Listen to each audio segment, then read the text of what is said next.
And New Yorkers have another reason to be happy and buoyant about things at the moment, because their subway has just gone 24/7 once again. I'm just going to let Luke, our cameraman, just show you the World Trade Center station where we're standing at the moment.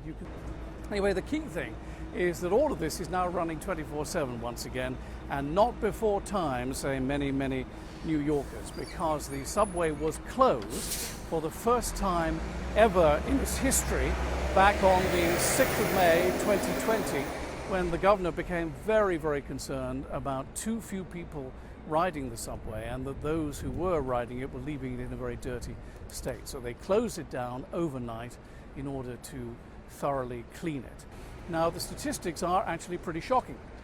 The subway in New York lost 90% of its ridership in the height of the COVID crisis. And last week, on one day, 2 million people here rode the subway in just one day.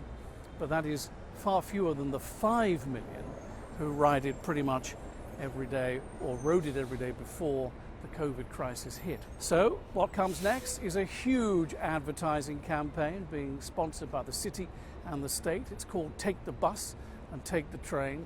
And basically it is to encourage New Yorkers to get back on public transit. And of course, all this is happening because the vaccines are flowing, and New Yorkers are looking forward to restrictions on restaurants being lifted in the course of the next week and beyond. The whole place feels as if it's busier than it has been for a very long time.